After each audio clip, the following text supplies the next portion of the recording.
Welcome back to From House to Home. Welcome back to iFiber One's From House to Home. For the second part of our show, we've got Dennis and Cody Chamberlain of Eastern Washington Home Inspection, and they're going to take us out into the field for a typical home inspection. Hi, this is Dennis Chamberlain with Eastern Washington Home Inspections. We're on site again here today, and first off, before we go into an inspection, we want to just kind of tell you what a home inspector does. Home inspector will be going around. He'll be checking the grounds. He'll be checking the exteriors. He'll get on the roof. He'll check your roof, attics, crawl spaces. He'll check furnaces, plumbing. They will be testing most built-in appliances, and they should open up the electrical panel. So test garage doors. What they will not do is they will not be lifting or moving personal items. They won't be digging into the insulation much or anything like that. It's called a limited visual inspection.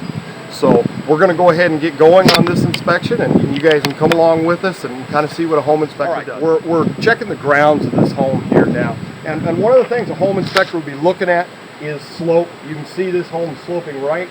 This earth is sloping right into the foundation there. That is not desirable because that's funneling all the water right into the foundation. This one I've already been down there, we'll show you a little later, but you can see that there will be some moisture concerns because of this. Whenever we see this type of slope, why the home inspector, when he's under the house, will be looking very close. Now we're going to move on over here.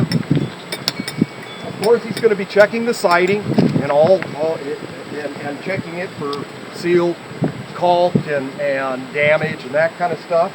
But then just another thing that we're going to be talking about is vegetation contact. Here we've got shrubs and bushes right up against the house.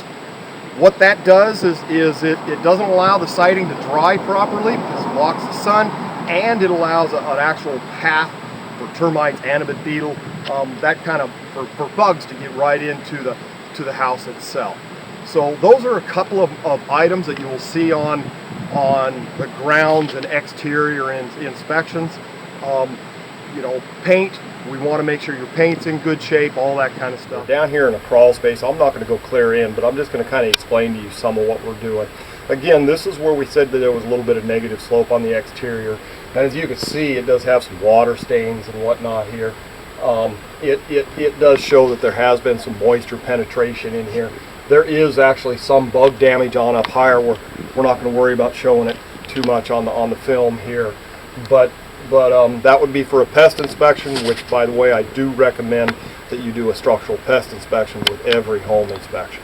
But what the home inspector will be doing in here is he'll be checking your pipes. He'll look at them as best he can. He will identify whether you have insulation. In this case, we do not.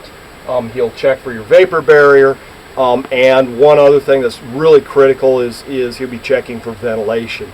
So this is always the hard area of a home inspection to get into and do, especially on older homes.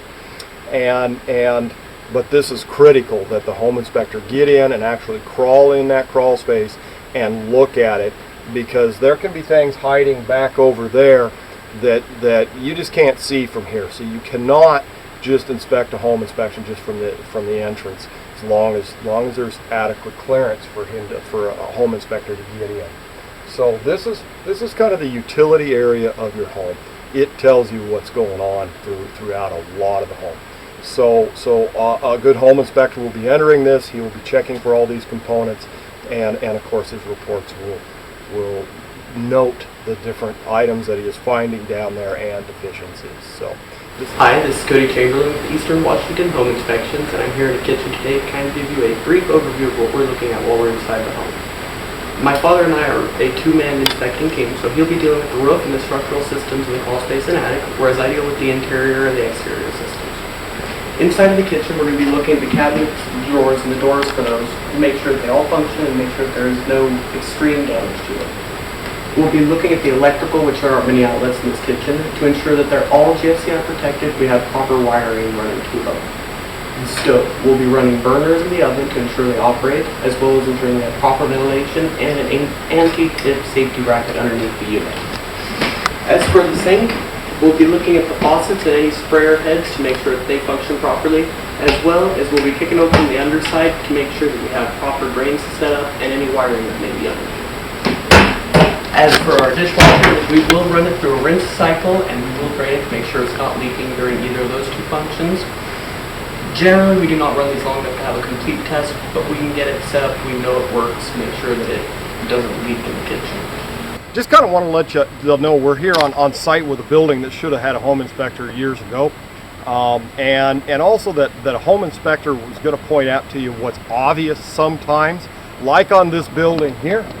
You can look up there, you can see that the brick is completely separated from the building and has actually become a serious safety hazard here in this town. They've got a street completely blocked off. So home inspectors have their function, and maybe somebody should have called a home inspector in years ago on this one. Just kind of wanted to let you know, even though I'm sure you all did, if the city has to close the road because your building is in such poor shape, you might have needed a home inspector a generation ago. So anyhow, this is Dennis Chamberlain with Eastern Washington Home Inspection, inspecting for your peace of mind. And we want to thank Dennis and Cody Chamberlain of Eastern Washington Home Inspection. I'm Cody Johnson. That's going to do it for us here for iFiber One's From House to Home show. We hope you found some useful information that will help turn your house into your dream home.